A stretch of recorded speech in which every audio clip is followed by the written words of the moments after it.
заманға төзгенгейбін. Аққұла атанғанда бұл қалада қара көздің мүддесі көзделмейтін. Одан кейін құлбырдың астана боп, өзінен басқа жұртты көз келмейтін. Ал Нұрсұлтан болғанда мына шаһар аяққа жол, ауызға сөз бермейтін. Армысың қайта оралған әз астанам, бағасын асыл сөздің безбендейтін. Атауы қайта өзгергенмен, баталы ел аманда өзгермейтін.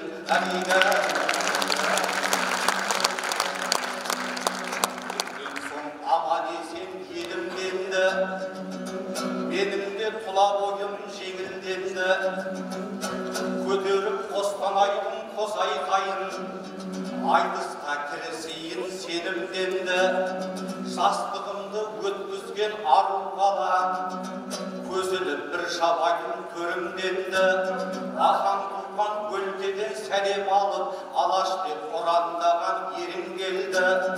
Ендеше ақ сәлемді қабыл алып, аямай соғыңыздар кегін болды. Арқалап қолын торғай аманатын, алдарына тобылғы торын келді.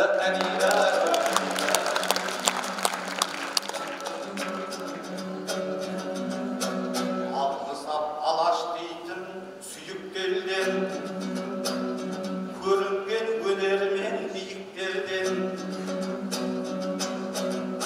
Жасынан қыздарына қонып елдің, отына жан аямай күйіп келген. Мың алғыс Аманжолдай ағамызға ел жүгін көтеретін иық берген. Халықтың батасымен депутат боп мінекей орын алды биік төрден. Астанада аламан айтыс жасап мәжілістің мойынын ұрып берген. Ақындар айтарыңды айтып қал деп парламентті алдына жиып берген.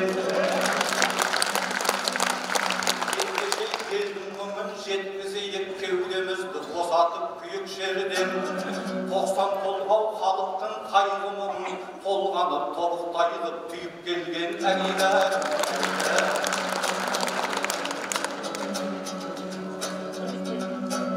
Амандасып алған соң байрақ келмен, жөн сұрасып көрейік қайраткермен. Абаданның бір едің мейірбек жан, аламанның төріне ойнап келген. 13 жастан айтысқа араласып, өнердің қазанында қайнап келген. Өлтіріп кезіңнен-ақ қасым ертіп, аузындағы асыңды шайнап берген. Қараңғыдан қорқатын кездерінде қасыма алып жатып қайрат берген. Ол кезде ел кезеген, енді бүгін бойыңа сенің қайдан қайрат келген. Одырайып қарауын жаған екен, кісі құсап қалмақпен ойрат көрген. Айбектей ағамменен айтысам деп, бұғынып белді бекен байлап көрген. Келбеу кетсін, бейіліп келгетсін деп, бойына бес қаруын сайлап келген. Бес қаруға болмаса бұл ағамыз тістесен де жеңем деп ойлап келген. Айқыш-ұйқыш тістерін ойдақ-сойдақ бірегейппен құрсаулап байлап келген. 32 тісінде темір қаптап, қылыштайын қылбылдатып қайрап келген.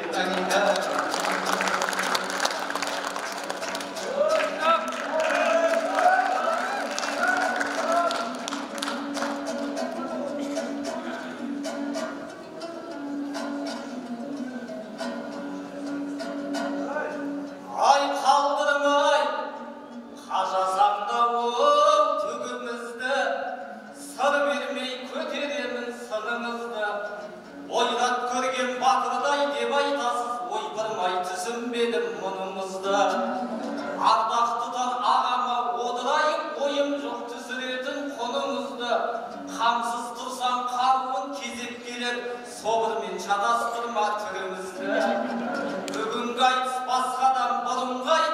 Билікке тіге айтатын мұңымызды, тісті айтып, тіске салған темірді айтып, біріміз мазақ қылып, бірімізді тіліп айтатын сәт келгенде, тістеп қалып жүрмейік тілімізді.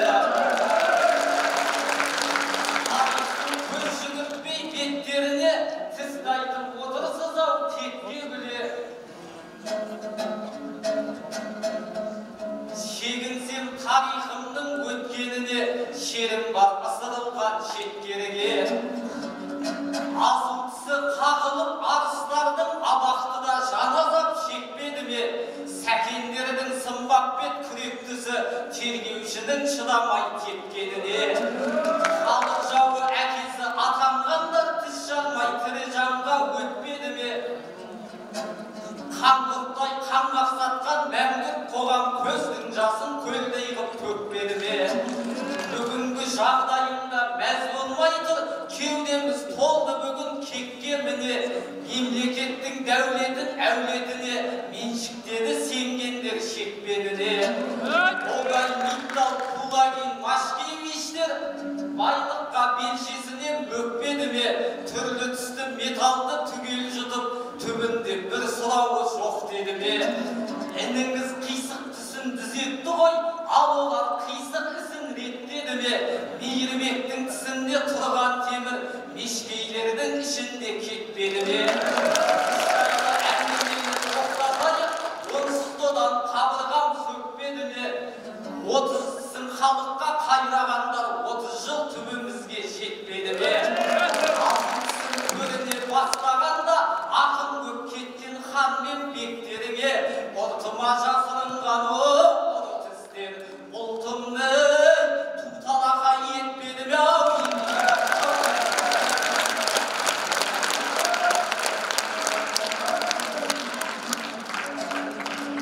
Ай жаратқан ақындарын жебейді де, ер болса елдің қамын жебейді ме? Армысың айт сүйер ағайын жұрт сіздермен керегеміз кеңейді де. Бұл айтыстың уақыты төрт өзгерді, төтенше оқиғалар көбейді де. Билетін қолына ұстап халық төкті, деместен құнын қайта төлейді ме? Бейнеттің кез келгенін көтергенен, билеттің өзгергенін елейді ме? Айтысты Астанада аяқтадық, аралап Шымкент, Ақтау, Семейді де. Ел жұртын сағынғандай ердің жолын кездескен кедергілер бөгейді ме? Жұртпен бүгін жүздесер сәтті опты, сахынада сайратам көмейді де. Жаратқан сәтін салса бар шаруаның орайы осылайша кемейді ме? Құмнан құдық іздеген жолаушыда теңізден бір су ішет демейді ме?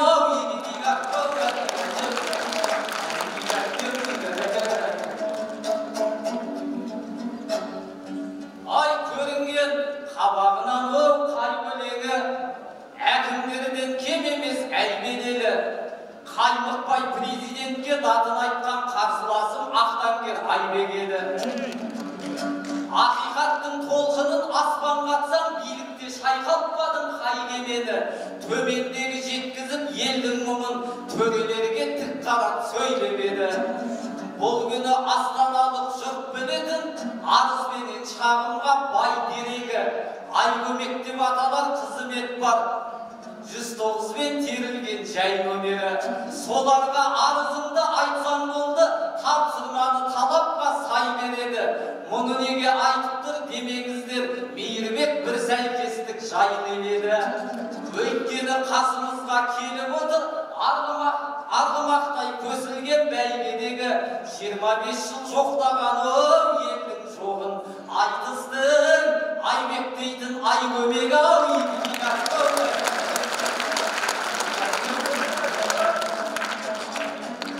Ай сонымен қасымызға кім келіп тұр? Алталаш аялаған ұл келіп тұр. Сессияның кезінде айтыс қуып декан ағай бәріне үлгеріп тұр. 4 күн бұрын айтыстық Қызылордада Айекең бүгін тағы мұң болып тұр. екеумізді қайтадан жұптай сапты ойынба деп ойласам шын болып тұр. Кеше өткен әлемдік топ додасы әлі күнге бітпейтін жыр болып тұр. Мессилардың сүйсініп өнеріне түс көргендей дүние түрленіп тұр. Аяқ топ біздің елде ақсағанмен Аллаға шүкір айтысым гүлденіп тұр. Біздің айтыс қиын ғой, футболдан да бір сәтке қалмау керек көрмеліп тұр. Араға аққа салмай көрдіңіздер, қасыма қариыптай бір келіп тұр. Топ додасы 4 жылда бір өтеді, біздің айқас 4 күнде бір келіп тұр.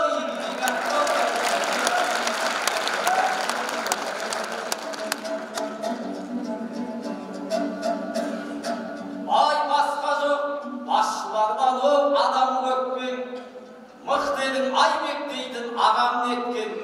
Жұрттар ұсап ауырып көрген жоқсыз жағымпаздық дейді ұғын жаман дертпен. Праймериздің құрбаны боп кетпесең, бір жүрушек әужеген Жанарбекпен. Торғайдың топырағында туған ұлды сені де тайсалмайтын табан деткен. Кейкінің батырлығы аманат боп, Кейкінің батырлығы аманат боп, Нұрханның ақындығы саған жеткен. Есесі кеткен жанның біреуінің ескі Қазақстанға қарар кетпен. Өйткені ескі жүйе кесірінен талай сызым көп табан өткен. Шындықпен шырақ жағам дегендердің бір оқпен барар жерін қараң кеткен. Айменгін аманында дәл осылай айрылғанбыз Алтынбек Заманбектен. Ол түгіл кемпір шалды аямадым митингке қатысқан алаң өткен. Мыңмен жалғыз алысып дәл солармен сенің де шайқасуға шамаң жеткен. Ахмет атамыздың ұрпағы едің, Ахмет атамыздың ұрпағы едің. Тарихтың мысалымен таған еткен. Байтұрсындай әкесін, 13-інде әкесін Сібірге айдап, тағдыры жас күнінде талауды өткен.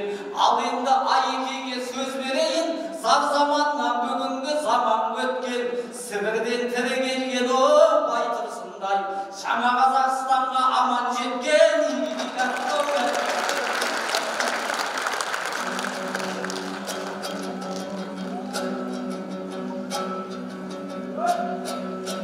Жаңа Қазақстанға аман жеткен дейсің бе, көңіліңіз адал еткен. Жел сөзбен желпілдетіп мақтап жатсың, мұндай сөз естімеп ед ағаң көптен. Ахмет Міржақыпты туған өлке,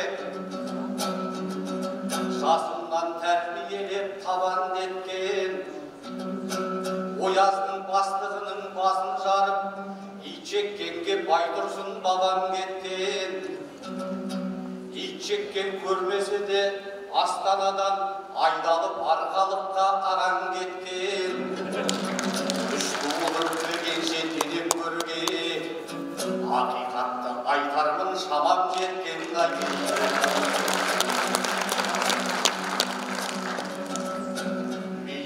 Неге бұлай көктемсіңдер,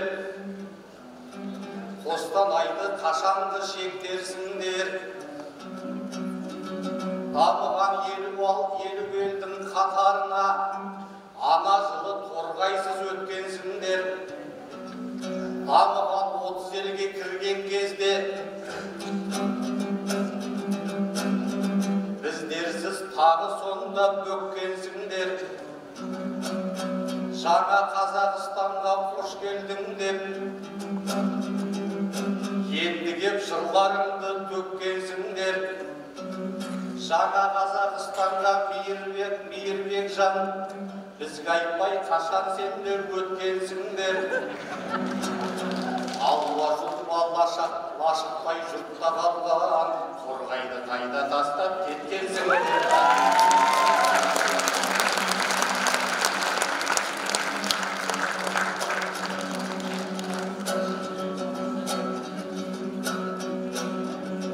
жайды санам менің ұға алмай тұр. Биліктен қалған көңіл жұбанбай тұр. Ахмет той өзінің деңгейінде өтпеді деп бұлаған қуанбай тұр. Астанада ағаңа бір ескерткіш орнату болып қалды қиялдай тұр. Орны мен ақшасы бәрі дайын, тек үкімет қаулысын шығармай тұр. Төрдегі бюрократ көкелерің ахаңның арбабына ұялмай тұр. Ахаңдар алып қалған кең даладан алақандай бір мүйіз қиялмай тұр. Елінің жүрегіне сыйған ахаң елорданың төріне сыйалмай тұр.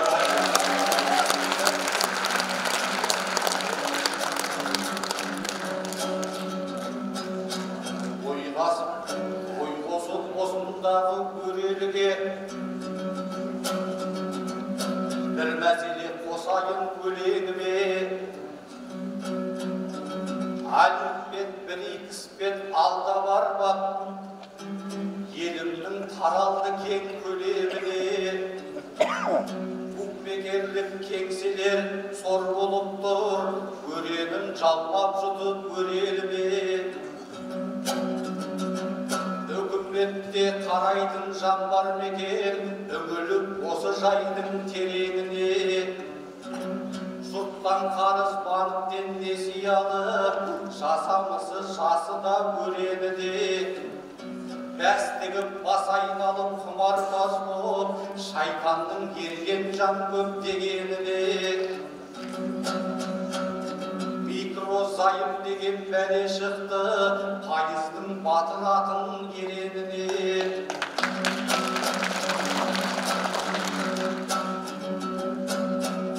Өтірік айтып алаяқ боп шығады, қаржы таппай несие төлеміне. Қарыз боп барып ұсқан танысына түседі абыроймен беделіне. Талайлардың отбасы ойран болды, ажырасудың осы бас себебі де. Үйін сап, көлігін сап, ақырында өз-өзіне қол жұмсап өледі де. Суицидтен үштікке келіп тұрмыз, қарасақ статистер дерегіне. Соның 80%-ын букмекерлік кеңсе жұтты кеп алған кемеліне. Елімізде көп боп тұр зәру жандар, психолог маманның көмегіне. Парламентте отырған депутаттар осыны салсын ойдың елегіне. Қақтаған букмекерлік кеңселерді үкімет жаппауының себебіне. Онсызда күнін әрін көрген қалып, қырылып өле берсін дегеніме. Алифті бағындырар ұл-қыздарың, Алифке тәуелді боп өледі ме?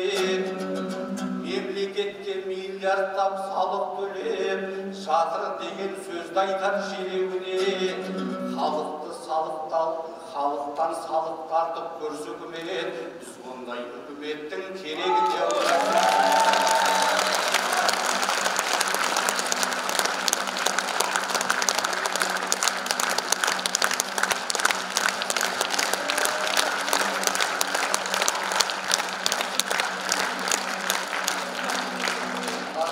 ақиқаттың шетін ашып, қарт кетеді көрерменнің есі қашып.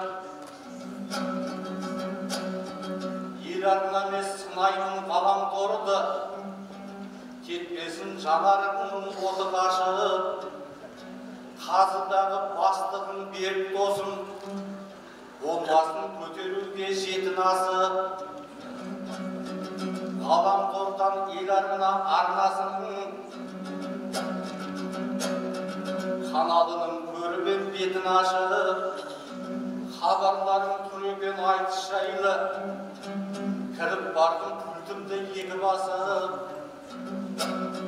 Әдепсіз жарнамадан көз тұнады. Жалғасып бір-бірімен шет ұласып, шақырған жұртты құмар ойындарға жарнамада толып тұр жеті басып. Әсияпаңның айтысын көріп жатсам, бір маржа шыға келді төсін ашып. Ал енді тағы да бір жарнамада ұмар-жұмар болып жатыр екі қашып. Қысылдым балдарымнан қызарақтап, жүзімнен шыққан оттан бетім ашып. Ғаламтордың бетінде жас ұрпаққа осындай азғындықтың есігі ашып. Ғаламтордан бақылау жасамайға көріп отырған біреулер ақыласып. Құмарбас ойындардан басқа жайды ойламас ұрпақ өсті еті жасып. Қыз балалар мектепте жүкті болып, қайда барат қоғамның бет ұласып. Осыны ойлағанда забырам болып, аузыма құйылады өтім асып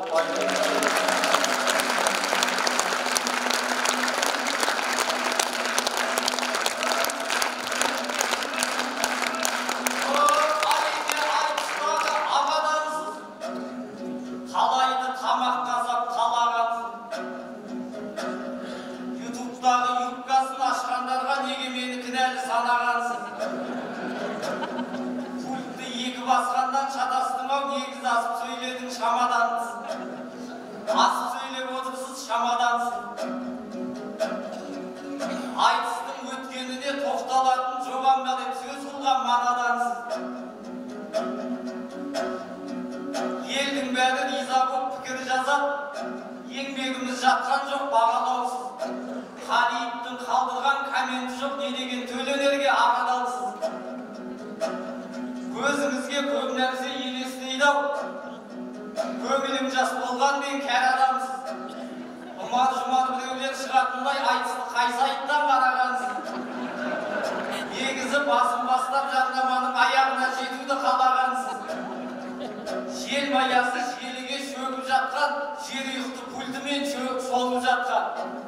Асанбайға ағамнан айналайын жатып алып жарнама көріп жатқан. Арнаның жарнамаға қатысы жоқ, сенбесеңіз сұраңыз серік заттан. Ақшта жасалынған платформа ақшаға аударымы бөгіп жатқан. Желі деген жері ғой, полигонның әр күн келіп қоқысын төгіп жатқан. Бүлдіршіннің бүлініп тәрбиесі жас ұрпақ жарға басын соғып жатқан. Желіккен жастарың бар туа салып, желілердің желінін еміп жатқан. Солар ертең сорлатып ата-анасын құмардың құлы болып өліп жатқан.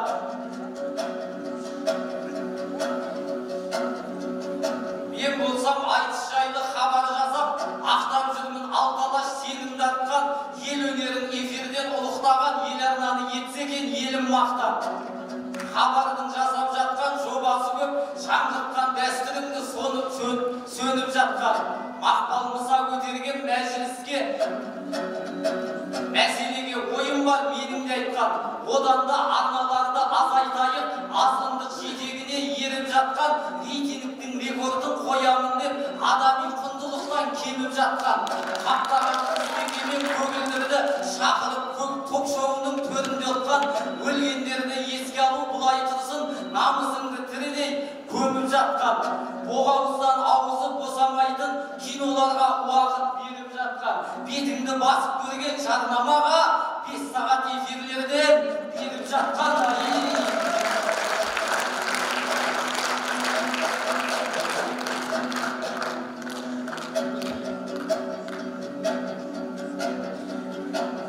Жаманнан кім бар дейсің, жапа көрмес.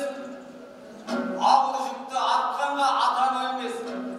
Сіз айтқан букмекерді құрықтасақ сан емес, алатын ек сапам емес. Құмардың құлы болған жастар аз ба, байғұстың байым, малы баймен қатар өрмес. Ел түгел кредитке жағдай түбінде опа бермес. Халықтың зарын дөкей түсінеме, балық білген тереңді бақа білмес. Бағы тайған заманда банк түгіл қарызға қайыршы да бата бермес. Банктердің арманы баю боптыр, байып алып шетелге таю боптыр. Берер кезде жылмаңдап қу күлкідей, алар кезде ақырған аю боптыр. Пайызы басыңдағы шашыңнан көп, зарымыздың үлкені зайым боптыр. Тарихты қазір жастар оқымайды деп, ғалымдардың көзінің ішінде пайым боптыр. Несіне жазырамыз елге қазір, несиенің тарихы уайым боптыр. Жетіскеннен алмайды жұрт несие, жетпегесін болатын жайым деп біл. Пайызын үйтіп-бүйтіп азайтпасақ, оларда жиылмайтын айыл боптыр. Қаңтарда былтырғана болған жағдай, осыдан отқа тамған майын деп біл. Ол аздай соттан келген орындаушы, жаңадан өгіз соққан жайым боптыр. Борышкердің үйіне баса көктеп, баспанамен есепті айыр деп тұр. Кредитің төленбей өліп кетсең, білмедім одан қандай қайыр боптыр. Көтерген көк тасыңды бұзып таста, көріңнен тұрғызуға дайын боптыр.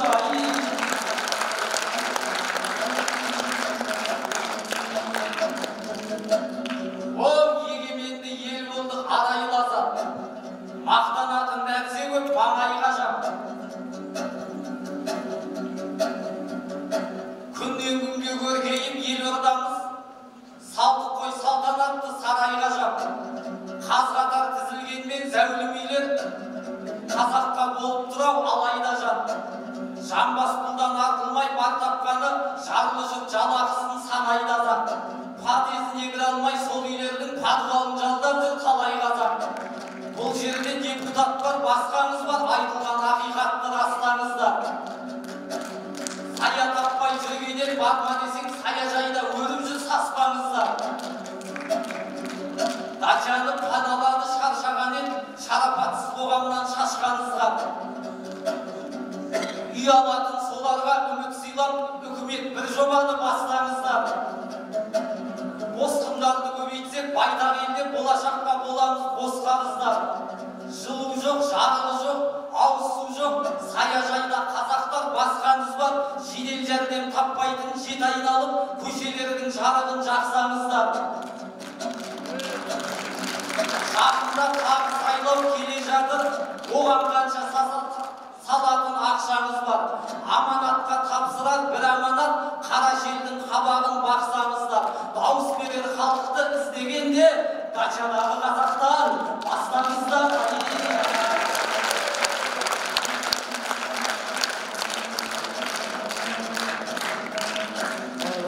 Ешкімге қодырымды қасымайды, біреуге бізге жаны ашымайды деп торғайлық адамдар Астанада ашынып арыз айтты, ашы қойды. Ойыма от қоранған орман түсет, ойласам Ахметтің асы жайлы. Тосып жүрген тойлары көптен күткен, тосып жүрген тойлары болмай қалса, көңілі елдің қалай жасымайды. Жақсылыққа жалғасын деп тілеймін, бұл тойдың болғанымен басы қайғы. Үш-ақ нәрсе торғайға керек еді, одан басқа өкіметтен не сұрайды? Біріншісі өзіне енші беріп, облыс қылу керек басыбайлы. Екіншісі ырғыздан газ тартса, жылуы жұртқа түгел шашырайды. Үшіншісі ырғыз бен Ұлытауға жол салса, ел қиналмай қатынайды. Батыс түгіл байтағы еттің бәрін тойға торғайдан басқа жерден тасымайды. Тарихтың тұңғыштары туған елге туристердің бәріне расынайды. Ақкөл менен Қызбелге қызық өшет, көргендей Көкшетаумен жасыбайды. Тоқатерін айтқанда мәселенің Тоқайы ойланса екен осы жайды. Самлық қасын емес келешекте, қазақты осы торғай асырайды.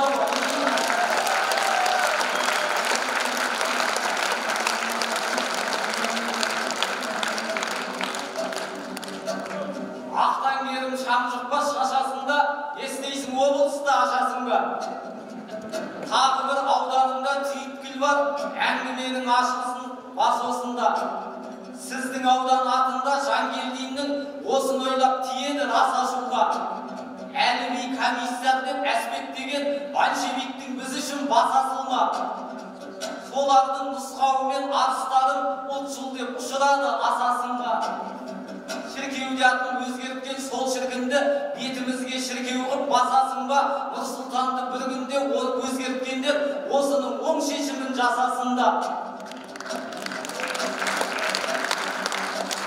Аудан атын берейік Ахметке, бодандықтан асылер босасында, әруағының алдында ұят болар ел білген қырық мысал масасында.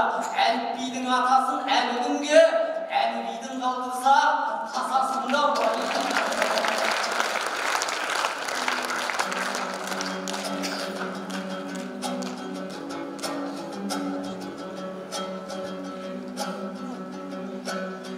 бүгінде елдің тілін ер алмай тұр, ел бастар ердің тілін ел алмай тұр. Қоздырып арғын қыпшақ мәселесін байқайтын мына бала көре алмай тұр. Торғай ұлттың ұясы деген сөзді есіне бүгінде елдің көп алмай тұр. Ұлт ұясын Жангелдин бекеттеп ап, Ахметтер есіктен ен алмай тұр.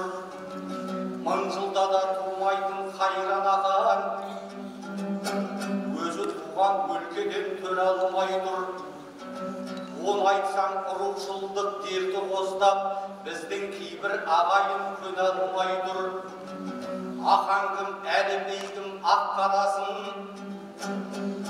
ашып айтып бағасын бере алмай тұр.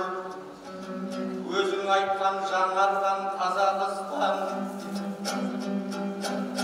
бұл жайтта да батылдау бола алмай тұр. Ескірген Қазақстан былай тұрсын, кеңестік атауларды жеңе алмай тұр. Даламызға азаттық келгенімен, санамызға азаттық келе алмай тұр.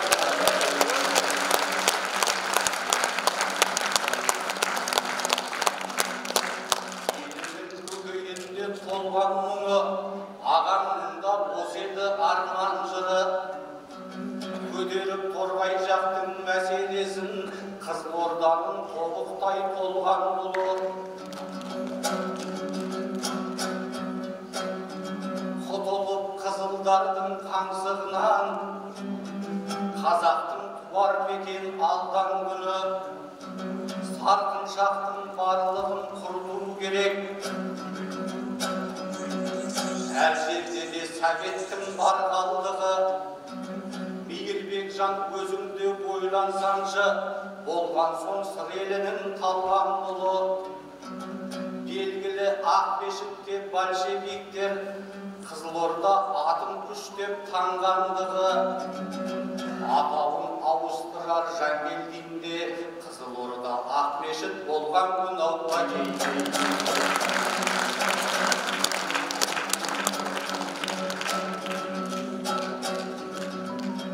Жанында бұл қазақтың жара көп қой, сол жараны емдейтін шара жоқ қой.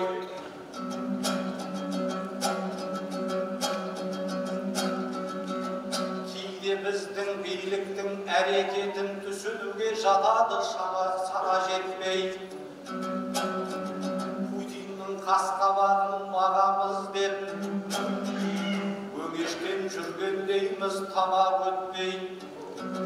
Елімізде орысша атаулар көп, денеге артық біткен арам еттей. Орысша аудандар мен ауылдарға әлі күнге отырмыз алаң етпей. Өскемен, Павлодар, Петропавл, орысша аталатын қала көп қой. Қазақтың бағы жанар дей алмаймын, осы атаудың барлығын халал етпей.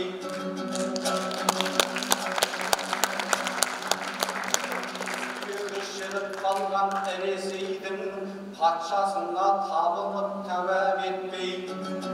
Керей Жәнібек Тәуке хан, Абылай хан, қойсаңдар өзімізде дана көп қой. күншілдік азаттықтан тарихи әділдікті талап етмей, Нұрсұлтанға күшіміз жеткенімен, Петр менен Павлға шама жетмей.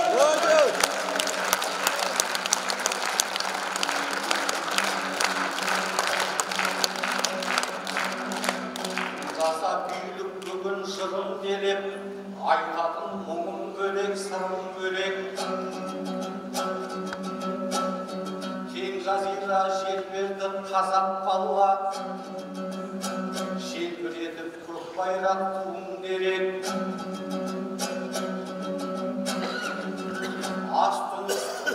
Асты үстін сол жердің қазынаға үйіп бөгіп бергенін білу керек. Осынша Алла берген байлықпенен қазағын шалқып өмір сүру керек. Біздің елде кезінше қара қалып, шықпа жаным шықпа деп күнін көреді. Халықты асырауға білмеймін қаншалықты білім керек. Назарбаев кезінде уәдеге қарып боп баққанардай күлімдемек. Дубайды әліп басып озамыз деп есіріп сағын туып жүгіргенек. Нұрекеңге алданған бұл халықтың Тоқайып сенімменен шығу керек. Бүгін және әрқайым деген ұран әрине көңілдерге жылу береді. Бірақ та аузы күйіп қалған халық мұны да орындалмас бұрын көреді. Президенттер уәде еткен жұмақ тірілер қазақта ертең емес бүгін керек. Қызылорда Ақмешіт болмай тұрып, мен бұрын атанғанмын Перовскі. Орынбор мен Ташкенттің екі арасын жалғаған қалай едім Перовскі. Қылыштың, қызылдың қылышынан қаны дамып тұрған кезде-ақ жеңгенмін мен Орысты. Айеке қатты мықты болып жатырсаң, басқаға жұмсамайсың неге күшті. Оңтүстікке артынан ораларсың, солтүстіктен бастасай сен Орысты. Қызылдың мінгестің деп шанасына, ініңнің жармастың-ау жағасына. Мен тарихтан бір мысал келтірейін, салайын жас ұрпақтың санасына. 1925 жыл. Бар қазақ жете білген бағасына. Ақмешітте 5-ші съез өткен. Жаныңның ем тапқандай жарасына. Сол съезде қос шешім қабылданған, барлық қазақ жететін бағасына. Бірінші Қызылорда деп атау берді арайлы Ақмешіттің қаласына. Киргиз деген құжатты қазақ қылды, ал екінші шешімнің мәні осыда. Ақмешіттің ерлігі осы емес пе айналған Алталаштың анасына. Өз атын құрбандыққа шалмады ма, қазақ атын қайтарып баласына. 4 күн бұрын айтқандай Қызылордада қонақ болдың Ақмешіт даласына. Ел жұрттың қошеметін алып едің еркелеген жиендей нағашыға. Қызылордам кеп жырламен сөзіңнің қыл сыймастан арасына. Дәл осы сөзіңізге куә болар айтыстың әужекеңдей даласында. Бір сөз айтып айтынан артынан айнып кетер әдеттің ие болсын жаңасына. Мәжілісте бар еді бір депутат айқайлап сөйлейтінін аласыра. Сәлден кейін өзгертіп өз пікірін сап тыйылып қалатын, сап тыйылып түсетін сабасына. Айекем мен өзімді түсінбедім, жаңағының жатырма тағашыла. Ахметтің ұрпағы деп отырсам, Ахметім Мәдидің ағасым ауғайын.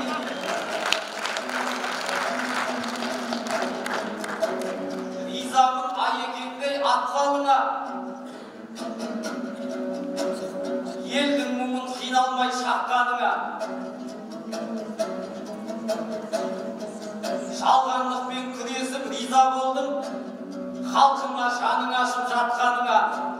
Қаңтардың қырғынына 1 жыл болар алдағы біткеннен соң аптамына ағайын содан бері не өзгерді?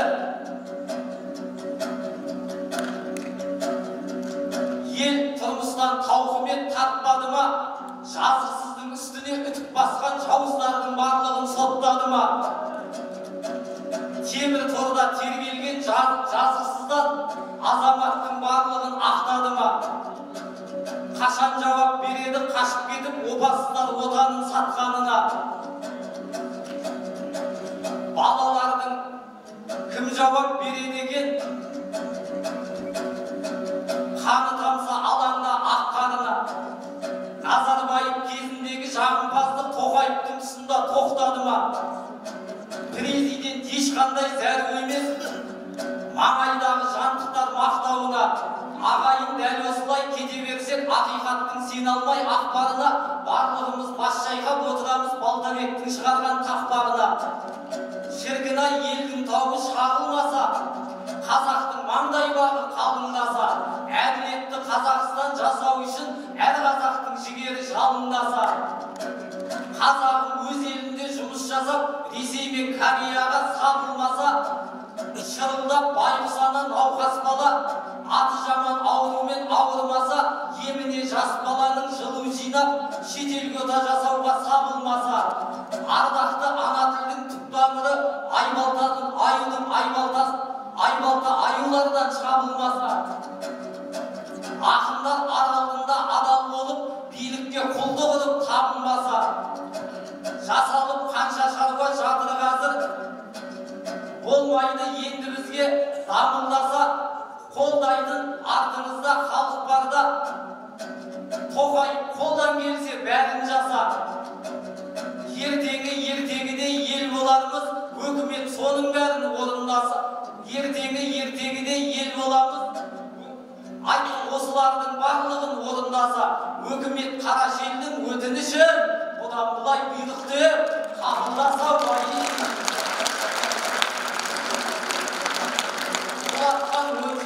патша үшін табындық Ленин дейтін тасқамысын. Лағынет Сталиннің заманына арыстарды түрмеде асқан үшін даламда ашаршылық қолдан жасап, жұртпенен жұрт еңсесін басқан үшін. Жерімде тіңи керіп, Хрущевта қасқабас көрсетті ғой қасқатысын. Брежнев ақылдан ал жасқанша одан елге жасады бос қағысым. Горбачевпен бітетін кесір заман, бүкіл елдің бітті ғой ластарысын. 86 келгенде рухты қазақ бас көтеріп теңдікке бастадысын. Қаһардан қайрат ләззат ерболдарым, қазақтың қайта тұрмас рас бағысың. Төгілген қанмен жеткен тәуелсіздік тарихтың таусылмайтын дастанысың. Мәңгілік қарыздарымыз алаңдолар атқан оққа кеудесін тосқан үшін. Өз бастарын өлімге тігіп тұрып, еркіндіктің есігін ашқан үшін. Кебіндеп кеңестейтін империяны жаназасын шығарған жастар үшін. Айналайын аяға айының биік сенімде, айқасар жауыңмен емес бес қаруы белінде. Жаратқаннан тілерін Асанқайға ағамның жанардан жасы төгілме.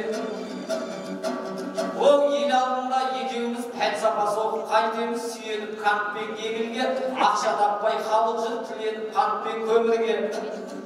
Батырлары да бар бақадыр, диванның жатқан төрінде, шықшылдар шықты ортадан, ойынан айтып шығатын орден тақса өмірге.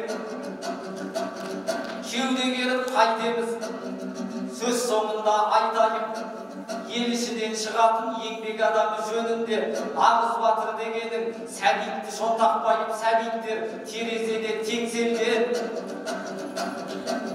Сәбиінді әкелген екінші рет өлімге, өмірге. Нағыз батыр дегенің Асқардай марқұм азамат өртке тігіп өз басын, өзгенің қорғап өмірін, өз басын тіккен өлімге.